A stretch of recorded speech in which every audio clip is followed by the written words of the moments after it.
Sir 1 साल complete हो रहा है आपकी सरकार को। अभी तक जो कांग्रेस के पोल प्रॉमिसेस थे, उसमें से आपकी उपलब्धियाँ क्या रही हैं अभी तक?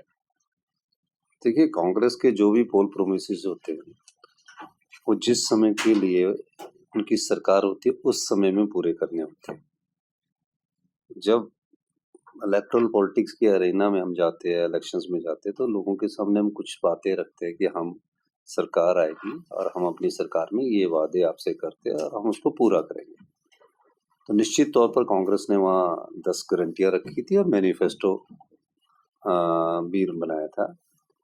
और उस गारंटी में हमने कहा था कि हम अपने जितने सरकारी कर्मचारी हैं, जिन्होंने विकास की गाथा हिमाचल प्रदेश की लिखी है, यानी कहीं स्कूल बनना है, सड़क बननी है, शिक्षा संस्थान बनने हैं, हेल्थ के इंस्टीट्यूशंस बनने हैं, उनमें कहीं ना कहीं वो लोग हमारे साथ सहयोग करते हैं और उनको हम ओल्ड पेंशन स्कीम देंगे। तो राजनीतिक दृष्टिकोण से अगर हम उसको देखते तो चुनाव जब आते तब देते, लेकिन एक पोल प्रोमिस था कि हम इसको पहली कैबिनेट में करेंगे। और हिमाचल जैसी छोटी स्टेट जहां 75 लाख की आबादी है और एम्प्लॉयज की संख्या हिंदुस्तान में सबसे ज्यादा है, तो हमने 1,36,000 को जो डिपार्टमेंट में पढ़े लोग हैं उनको हमने ओल्ड पेंशन स्कीम दी और तकरीबन हमारे पर उसका 1,000 करोड़ रुपया का बर्डन आने वाले समय में पड़ेगा। उस स्टेट में, जिस स्टेट में हम इकोनॉमिक कंडीशन जो हमारी वर्स्ट है, हम आर्थिक बदहाली के दौर से गुजर रहे हैं, तो निश्चित तौर पर हमने उनको पहला अपना पोल प्रोमिस पूरा किया। इसके बाद कि उनका 10,000 करोड़ का 6th पे कमीशन का एरियर है, वो अभी तक उनको मिला नहीं है। लेकिन हिमाचल के लोगों को हमने कहा कि हम ओल्ड पेंशन स्कीम क्यों दे रहे हैं, इसके पीछे 2-3 चीजें बड़ी स्पष्ट करना चाहता हूँ।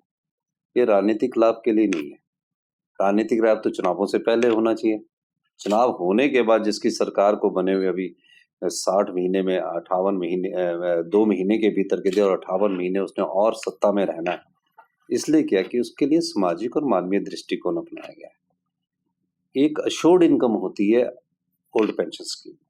आप इकट्ठा पैसा दे दीजिए अपने परिवार के लोगों को, और मुंहों में हमारी संस्कृति रहती है, कभी बच्चा कुछ मांगता है, कभी कुछ मांगता, खत्म हो जाता है। तो जो सरकार में जो बुजुर्ग होकर सरकारी कर्मचारी रिटायर होता है, उसके साथ उसकी वाइफ रहती है, उसको ये उम्मीद होनी चाहिए कि मेरे जीवन काल तक, अंत समय तक मेरे को सरकार की तरफ से ओल्ड पेंशन एक अश्योर्ड इनकम आनी चाहिए।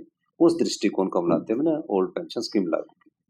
दूसरा, हमने 10 वादे किए थे, उसमें से दूसरा वादा जो हमारा था वो था कि हम स्टार्टअप योजना करेंगे। स्टार्टअप योजना का हमने 680 करोड़ रुपए का वादा किया था। उसका हमने प्रथम चरण जो है राजीव गांधी स्वरोजगार योजना ई टैक्सी के रूप में एस्टेब्लिश की। स्टार्टअप योजना का क्या फायदा होता है कि उसमें कोलेटरल नहीं देना पड़ता।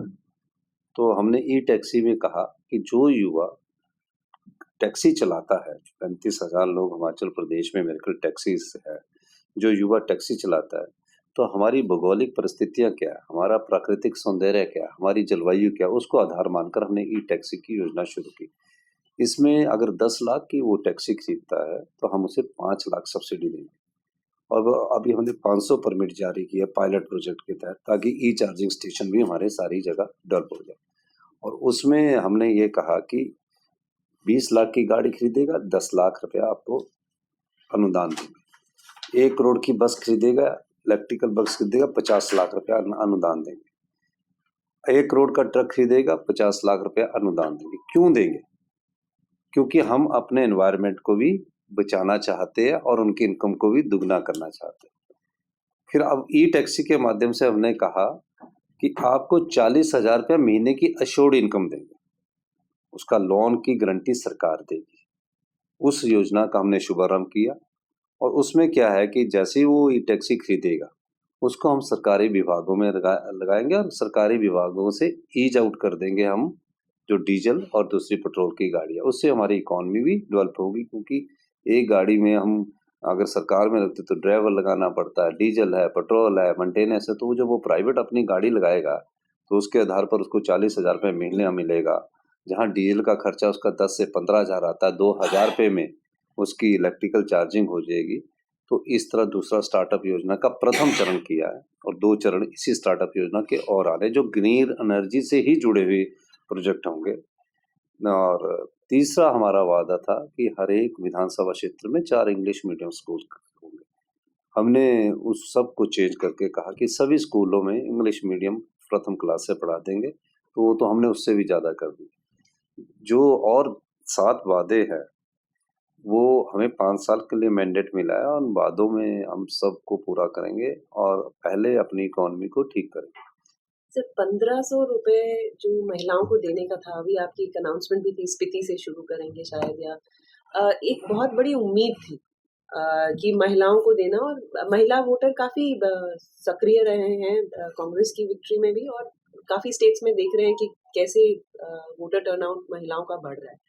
तो इसके ऊपर काफी उम्मीद है लोगों को। एक तो 1500 और एक आपने जो 300 यूनिट फ्री का कहा था, तो ये दोनों का क्या स्टेटस है और क्या प्रायोरिटी क्या है बाकी 7 आपकी जो गारंटीज हैं? नहीं, देखिए, क्या हिमाचल के लोग वो चाहते, फ्री बीज चाहते कि नहीं चाहते? पहली बात तो ये भी है ना।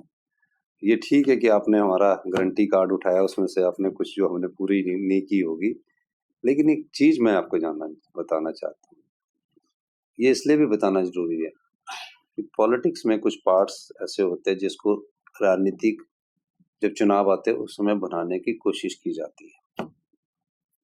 जहां 1500 की बात है और जो हम 1500 देने की बात है, वो सरकार के लोगों ने कमिटमेंट की है, उसको करेंगे।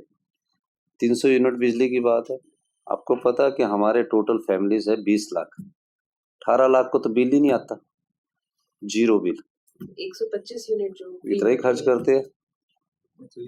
ये डिमांड जो है ना, ये जनता की तरफ से आए तो बड़ा अच्छा रहेगा। ये डिमांड जो हमारी बीजेपी वाली है वो उठा रहे हैं, क्योंकि उनको अपने आप को जिंदा भी तो रखना है राजनीतिक तरीके, तो उनको अपने जिंदा रखने के लोगों के बीच आ रहे हैं।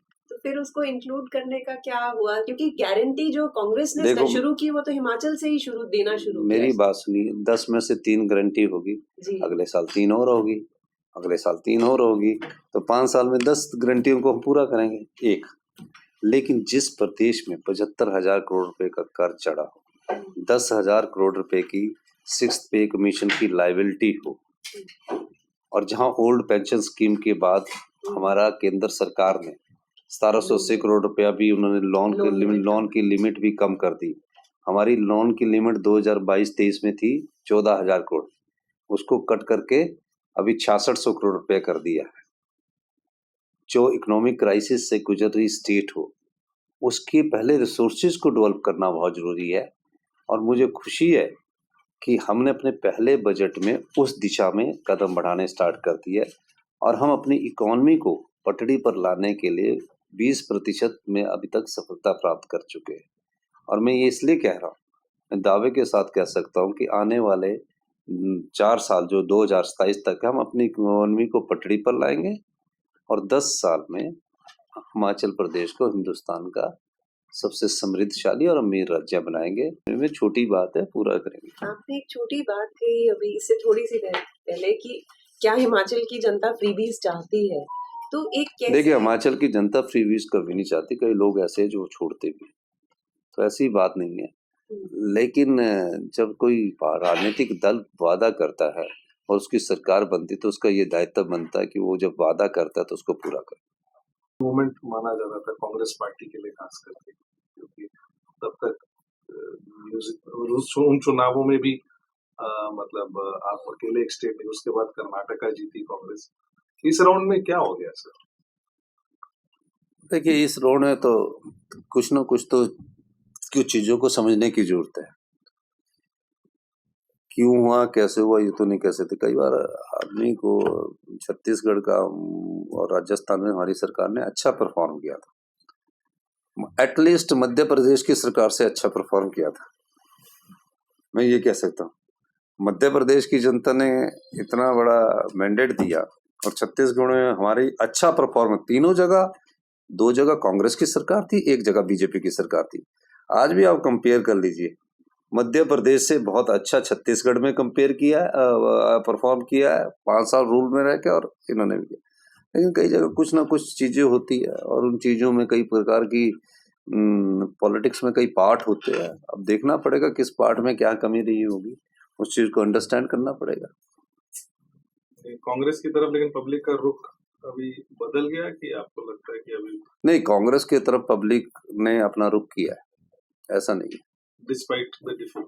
हाँ, despite the defeat 10 lakh vote ज्यादा मिले इससे। कुछ जगह देखिए पब्लिक का मूड जो है वो निश्चित रूप से कांग्रेस के प्रति आया है। उसमें राहुल गांधी जी की यात्रा का भी बहुत फर्क है। ठीक है, इनकी पब्लिसिटी में हमसे माहिर है, काम करने में माहिर ना हो, लेकिन पब्लिसिटी में जरूर माहिर है। लेकिन एक चार्ज लगता है कि कांग्रेस की जो गवर्नमेंट्स होती हैं यूजुअली थोड़ा करप्शन के चार्जेस से बघेल साहब की गवर्नमेंट के अगेंस्ट भी था राजस्थान में। देखिए, जहां भी कोई भी राजनीतिक पार्टियां होती है, ये एक स्टैंडिंग स्लोगन है करप्शन। कोई नेता आज तक कन्विक्ट हुआ है? बहुत कम लोगों को कन्विक्शन हुई है। 75 साल के आजादी के इतिहास में ये राजनीतिक रोटियां सेकने के लिए करप्शन एक स्टैंडिंग स्लोगन है, स्टैंडिंग वर्ड्स बनकर रह गए। ऐसा नहीं कि बीजेपी के नेताओं पर नहीं लगते होंगे, सब जगह नेताओं पर लगते हैं। और ये सिर्फ करप्शन शब्द जो जुड़ा है वो नेताओं के साथ ही ज्यादा जुड़ा है। नेताओं के साथ ज्यादा लोग इलेबोरेट कर लेते हैं इस करप्शन को, लेकिन ये निश्चित रूप से जैसे जैसे चुनाव आते हैं, करप्शन है, सीबीआई इनके पास थी, ईडी उनके पास थी, सब चीजें उनके पास थी, अब खत्म हो जाएगा। वहाँ छत्तीसगढ़ में अब करप्शन खत्म है। ये सब राजस्थान में क्यों नहीं काम किया? देखिए, राजस्थान में तो काम किया, 70 सीटें ऐसी नहीं आ गई, वोट परसेंटेज ऐसा नहीं हुआ, लेकिन कुछ चीजों में कई बार क्या होता है कि इलेक्टोरल पॉलिटिक्स में टिकट गलत भी हो जाए तो 2-4 सीटें वहां से चली जाती है, 2-4 सीटें आलसपन से भी चली जाती है कि मैं कर रहा हूँ। तो ऐसी जब नुकसान हो जाता है तो उसका फायदा ज्यादा नहीं होता। लेकिन राजस्थान में कांग्रेस की सरकार ने अच्छा परफॉर्म किया, बीइंग ए ओपोजिशन पार्टी। पहले जैसा नहीं रहा 2020 ही सीटें आई, वो तो ड्रास्टिक डिफीट थी। यहाँ तो परफॉर्म अच्छा किया, लेकिन कहीं ना कहीं कमी रहती है। और राजस्थान हिंदुस्तान में कहते हैं गवर्नमेंट चेंज, कास्ट सेंसस का प्रयोग था कि अचानक आप लोग लोहियाइत बन गए। नहीं, मुझे नहीं लगता ये चीजें तो राजनीतिक स्लोगन्स होते हैं। These are the standing slogans before coming elections. Corruption है, ये कर दो, अब पब्लिक इसको भी अंडरस्टैंड करने लगी। तो 2024 में कितने एमपी आएंगे सर कांग्रेस? वो तो उस समय के चुनावों के वक्त बताएंगे, अभी तो क्या बता सकते हैं। 3 महीने बचे थे नॉर्थ इंडिया में, आप ही एक बचे सर कांग्रेस के ऊपर। कोई बात नहीं, विचारधारा तो बची है पूरे नॉर्थ इंडिया में। सर विचारधारा क्या है आपकी? क्योंकि जब हम इलेक्शन देखते हैं तो फ्रीली कंपटीशन लगता है। फ्री भी तो इलेक्टोरल इश्यूज होते हैं, ये विचारधारा से रिलेटेड नहीं होते। तो कांग्रेस भी सेम, अगर नहीं, कांग्रेस की विचारधारा अगर हिंदुस्तान के हर लोगों के बीच बटी है, आज प्रिंसिपल ओपोजिशन पार्टी कौन सी है पूरे हिंदुस्तान में? वो विचारधारा जिंदा रखी है, फ्री बीज तो नहीं रखी ना। मध्य प्रदेश में क्या फ्री बीज दिया हमने? विचारधारा बताइए ना, फिर विचारधारा जो हमारी सेकुलरिज्म है, जिसमें इंसानियत की कदर की जाती है, जो हमारा कल्चर है, जो हमारा रिलीजन है, ये वो देश है जिसने कई धर्म पैदा किए। वर्ल्ड का दूसरा सबसे बड़ा धर्म बुद्धिज्म यहाँ पैदा हुआ, जैन यहाँ हुआ, सिखिज्म यहाँ हुआ। सबकी रिस्पेक्ट करना हमारी विचारधारा है, सबको आदर देना हमारी विचारधारा है, सभी धर्मों का पूजन करना हमारी विचारधारा है, हमारी संस्कृति है। वेद पुराण यही चीज सिखाते हैं। कांग्रेस पार्टी में अंदर कुछ लीडरशिप के ऊपर कई बार रहता है कि नहीं, मैं तो आपको अपने चंडीगढ़ से ऊपर का ही बता सकता हूँ, दिल्ली से नीचे का नहीं। सर एक तरफ जहाँ बीजेपी डेवलपमेंट $5 ट्रिलियन इकोनॉमी की बात कर रही है और बहुत सारे स्कीम्स के थ्रू पब्लिक तक पहुंच रही है, आप अभी भी धर्म कास्ट सेंसस और ऐसी ही बात कर रहे हैं तो 90s में हम किया करते। नहीं, मैं नहीं कर रहा। लगता है आज की मैंने नहीं किया है, मैंने नहीं किया। कांग्रेस की बात कर कांग्रेस की बात कर रहा हूं। नहीं, देखिए, ये राजनीतिक इश्यूज होते हैं, ये हम ही नहीं करते, ये सब लोग करते हैं। जैसे जैसे चुनाव आता है ना, 3-4 महीने पहले ये बातें उठनी स्टार्ट हो जाती है। मैं इस चीज में आपको ये कहना चाहता हूँ कि आप कम से कम इन चीजों को चुनावों के मुद्दों से जोड़े गए, उसके बाद ये मुद्दे गौन हो जाते हैं। कोई 4.5 साल की प्रोग्रेस नहीं पूछता, 4.5 साल में जिसने भी विकास किया है उसकी प्रोग्रेस नहीं पूछता। इन इश्यू से कुछ वोटों की परसेंटेज को डाइवर्ट करने का 2 या 3% करने की हर एक पॉलिटिकल पार्टी कोशिश करती है। आपको सर मशीन आ रही, बट इंडिया अलायंस का क्या फ्यूचर लगता है? मैं तो हिमाचल की राजनीति की बात कर सकता हूँ, दिल्ली की। अच्छा ऐसे साउथ में 2 स्टेट आई, नॉर्थ में। देखिए सर, स्टेट आना अलग बात है कि एक स्टेट यहाँ आ गई, एक स्टेट वहाँ आ गई।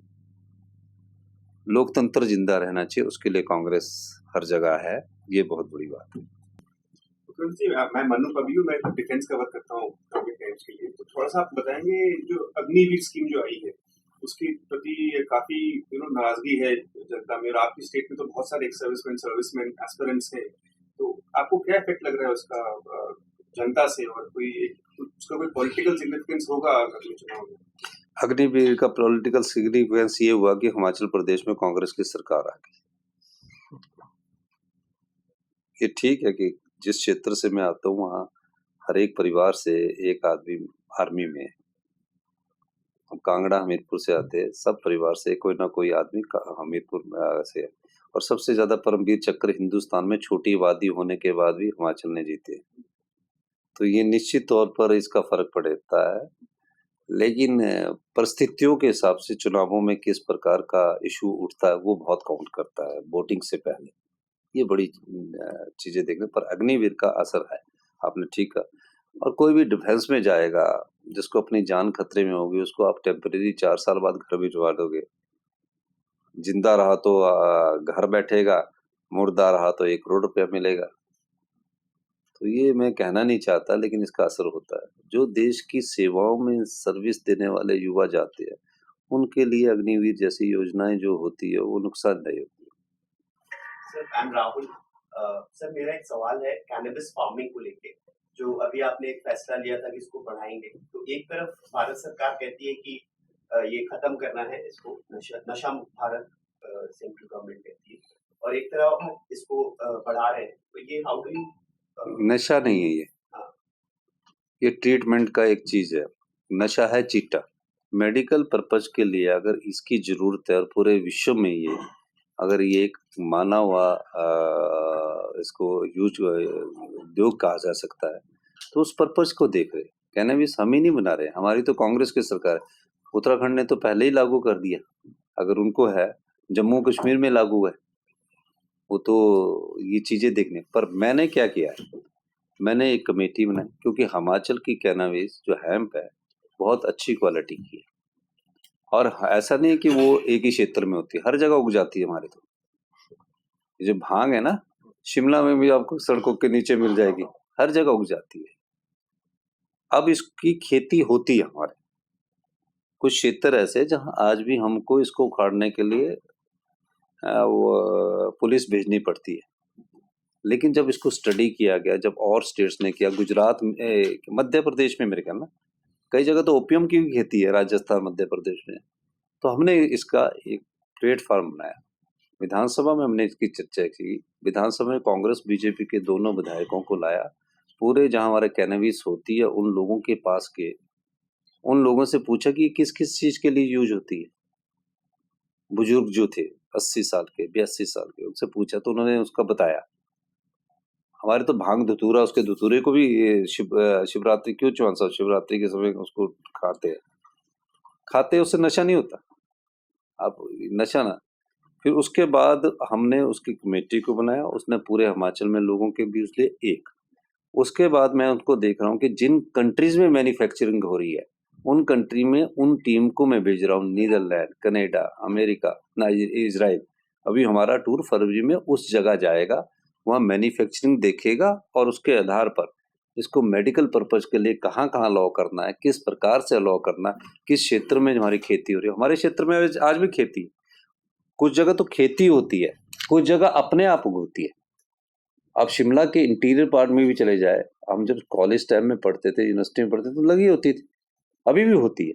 तो इसको रेगुलेट कैसे करना है और इससे रेवेन्यू कैसे बनाना है, कई कंपनियां हमारे साथ संपर्क में है। तो इस बारे में हमारी सरकार विचार कर रही है, और निश्चित तौर पर जब वो मैन्युफैक्चरिंग के यूनिट देख के आएंगे, उसके बाद मैं उनसे प्रेजेंटेशन लूंगा, और उस प्रेजेंटेशन के बाद अगर इसको लागू करने की जरूरत हुई तो हम इसको लागू करेंगे for medical purpose. Revenue potential कितना दिख रहा है आपको लगभग स्टेट का? नहीं, इस cannabis? देखिए, मेरे से कम 10 बड़े लोग आके मिल चुके हैं जो कैनबिस हिमाचल से लेना चाहते हैं। मैंने बोला उत्तराखंड में बोला हुआ है, जम्मू कश्मीर में, कहते नहीं हिमाचल में करना है, यहाँ बड़े पहाड़ों में अच्छी है। तो मतलब उसकी जो क्वालिटी है कैनबिस की वो बहुत अच्छी है, तो कम से कम 1500 से 2000 करोड़ रुपए के करीब रेवेन्यू का एक्सपेक्टेशन एनुअल।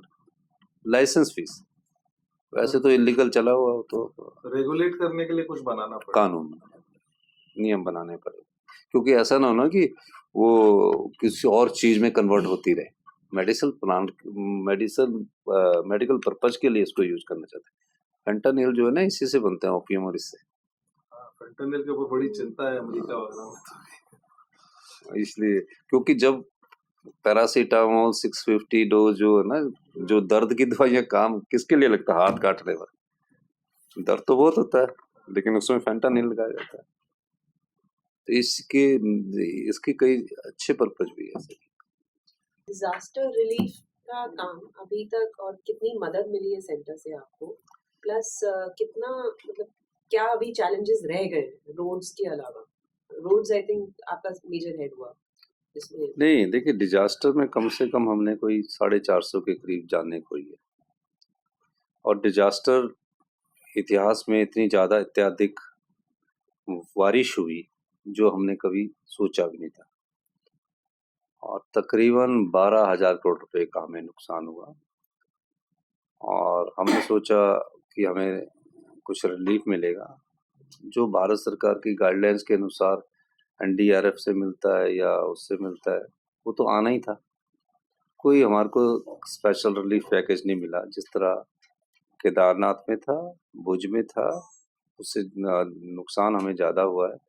लेकिन मुझे आशा है कि हमने जो अपनी तरफ से पैकेज दिया 4500 करोड़ रुपए का, उस 4500 करोड़ रुपए में हमारे रोड्स, पानी, इलेक्ट्रिसिटी, बिजली बोर्ड सबको हमने दुरुस्त कर दिया टेम्परेरी, क्योंकि जितना हमारे पास धन होगा उतना ही काम करेंगे।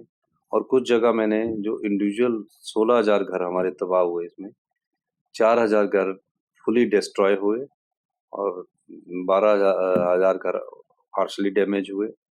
काउ शेड काफ़ी ज़्यादा डैमेज हुए, और पशु जो थे उनको भी काफ़ी नुकसान हुआ, भेड़ बकरियों का भी काफ़ी। सेंटर से कितना मांगा है इसका? हमने अभी 9700 करोड़ रुपए का तो क्लेम किया है, 97। वो तो मिलना ही है हमें, क्योंकि उनके रूल्स के हिसाब से हमने 9799 99 का हमने किया है। और उसके बाद उसकी हम आशा कर रहे कि मिलेगा, जो भारत सरकार के नियम है। कोई स्पेशल रिलीफ पैकेज भारत सरकार से हमें नहीं मिला है। और आपको मैं एक चीज बताना चाहता हूँ, इनके नियमों के अनुसार कोई फुली डैमेज हाउस हो जाए उसको 1,30,000 रुपये मिलता है, पार्शली डैमेज को सिर्फ 6500 रुपये मिलता है। हमने फुली डैमेज को, मैंने नियम भी बदले, कानून भी बदले। जिन्होंने घर बनाया होता है, एक एक पैसा जोड़ के हिमाचल में एक आधा घर बनता है, उसको हमने 7 लाख रुपए पर हाउस दिया, 7 लाख रुपए पर हाउस। मैंने बांट भी दिया सारे डिस्ट्रिक्टों में, 3 लाख के रूप में पहले किस्त। बिजली, पानी और सीमेंट की बोरी 280 रुपये प्रति बोरी के हिसाब से दे रहे हैं जिनके फुली डैमेज मकान है। और जो फुली डैमेज के अलावा जो भारत सरकार देती है उसमें तो 1,30,000 है। जो हमने नियम बदले उससे उनको राहत मिल रही है। भारत सरकार से तो नहीं मिला, लेकिन मैं धन्यवाद करना चाहूँगा स्कूल के छोटे बच्चों से लेकर हिमाचल प्रदेश की जनता का, जिन्होंने अपने डोनेट करके, सब लोगों ने, और हम सब लोगों की डोनेशन से आज हम 250 करोड़ रुपया जनता ने हिमाचल प्रदेश में दान के रूप में दिया। 250 crore. How much of 9700 crore आपको मिल गया? कुछ भी नहीं मिला, अभी मिलेगा वो मेरे को लगता है क्लेम के हिसाब से। उनके हिसाब से तो 1.5 लाख मकान का मिलेगा, हमने 7 लाख रुपया देना है। और पहली बार ऐसा हुआ है कि आज आपदा के बाद हिमाचल प्रदेश की सभी सड़कें टूरिस्टों के लिए खुली है, सब स्थान खुले हैं, और इस दृष्टि से भी हमारी सरकार ने। अभी हम देख रहे थे उत्तराखंड में भी ये टनल वाला हुआ, उससे पहले जोशीमठ, कहीं हिमालय अभी उसी स्ट्रेस में तो आ रहा है। इस समस्या पे आपने कभी विचार किया? बहुत अच्छा क्वेश्चन आपने किया है। हिमालय की बात नहीं है ये बात है क्लाइमेट चेंज की। और क्लाइमेट चेंज का पता कैसे लगता है? ये निश्चित रूप से जो हिमाचल में आपदा ये क्लाइमेट चेंज के कारण आई। पहली बात, लैंडस्लाइड्स पहाड़ का स्वभाव है, यानी कि जब सड़क बनती है तो लैंडस्लाइड्स होता है, पर वो लैंडस्लाइड्स जब तक स्टेटा सेटल नहीं होता तो 4 साल तक वो स्टेटा सेटल होने में टाइम लगता है। लेकिन वो तो landslide is not a part. अब स्पीति जैसे में बारिश हो रही है जहां कभी बारिश नहीं होती थी, क्लाउड बस्ट हो रहे हैं, तो इसका मेन कारण जो हमने स्टडी किया वो क्लाइमेट चेंज है। जब बारिश आपकी अप्रैल में भी हो रही है, मई में भी हो रही है, अप्रैल मई में हमारे बारिश नहीं हो रही थी, जून में भी बारिश हो रही है, अप्रैल मई जून में बारिश हो रही है, तो क्या है जो लैंडस्लाइड्स है ये कन्वर्ट हो गया मड स्लाइड्स में। लैंडस्लाइड्स से क्या हुआ कि मिट्टी धीरे धीरे गिल्ली होती गई, पानी रिसता गया, और जब अधिक बारिश हुई तो अधिक बारिश ने वो लैंडस्लाइड्स कन्वर्ट कर दिया मड स्लाइड, और मड स्लाइड डैमेज करता है। तो ये क्लाइमेट चेंज का आज यहाँ असर हुआ, और स्टेट्स में भी होगा, और आने वाले समय में और स्टेट्स में भी होगा। ये स्टार्टिंग हो चुकी है क्लाइमेट चेंज की, ये निश्चित है। हम भी इतने सालों से 50-55 साल से शिमला, हिमाचल प्रदेश की हर चीज को देखा है। मैं तो हर एक कोने में घुमा हूँ, क्योंकि मैं स्टूडेंट्स लाइफ से पॉलिटिक्स में था, तो मैं तो हर एक कोना देखा। तो इस बार का जो बारिश हुई है वो इतनी ज़्यादा बारिश हुई जिसने नुकसान पहुंचाया। और जो ये कई जगह चर्चा चलती है, मैं नाम नहीं लेना चाहता हूँ, कि ये रोड बंद कर, रोड जो है अगर 100 किलोमीटर में अगर 1 किलोमीटर टूट जाए उसका मतलब ये नहीं कि पूरा रोड ही डैमेज हो गया। तो कई इस प्रकार की चलेगी, इतना डैमेज होगा, वो नेचुरल है। बरसात में जहां भी पहाड़ी क्षेत्र में जाओगे वहां लैंडस्लाइड्स होगा। तो इसलिए जो आपने जो ये टनल की बात की, टनलिंग में ही जाना चाहिए हमें पहाड़ों में, कटिंग में नहीं जाना चाहिए। एक तो डिस्टेंस शॉर्टर होता है और टनलिंग की उम्र ज्यादा होती है। ये जो हुआ ये थोड़ी सी नेग्लिजेंसी, लापरवाही ह्यूमन होती है जिसके कारण हुआ, इसमें कोई ज्यादा वो नहीं है। टनलिंग हिल स्टेट्स के लिए, नॉर्थ ईस्ट स्टेट्स के लिए, हिमाचल, उत्तराखंड, जम्मू कश्मीर के लिए बेस्ट प्रपोजल है। उसमें कॉस्ट नहीं देखनी चाहिए। होता क्या कि सड़क बनाते हो हम कॉस्ट देख लेते हैं, फिर जिग जैग पहाड़ काट देते हैं। अगर हम टनलिंग में जाइए, अंग्रेज ने कोई 100 साल पहले 103 टनल क्यों बनाई थी? कालका से शिमला के बीच में 103 टनल क्यों? शिमला में क्यों उन्होंने टनलिंग बनाई थी? क्योंकि टनलिंग ही बेस्ट वे है। और जब आप टनलिंग में जाओगे किसी भी पहाड़ी क्षेत्र में, वर्ल्ड के किसी भी क्षेत्र में जाओ, टनलिंग बहुत है। मैंने हिल स्टेशन, हिल्स की जो मैं स्टडी करता हूँ, हिल की जो फ्रेजाइल है उसमें टनलिंग इज बेस्ट है। और अगर आप रोडों को काटोगे, जिग जैग जाओगे, पुरानी टेक्नोलॉजी, अब टनलिंग का इतना बड़ा स्कोप है। तो ये कुछ ही घटनाएं होती रहती है कि हिमाचल में भी फंसे थे 3 लोग, तो निकाल ले गए, तो उसमें क्या, ये चलता है। Tunnelling is the best way for जितने भी पहाड़ी इलाके, not in Himachal, every north east state, Jammu Kashmir, Haryana में टनलिंग प्रिवेंट्स लैंडस्लाइड। नहीं, फिर एक तो हमारी जो डैमेज होता है रोड्स के कारण, सड़क कटिंग का, पहाड़ को डैमेज हो तो कम होगा, और डिस्टेंस शॉर्टर होगा।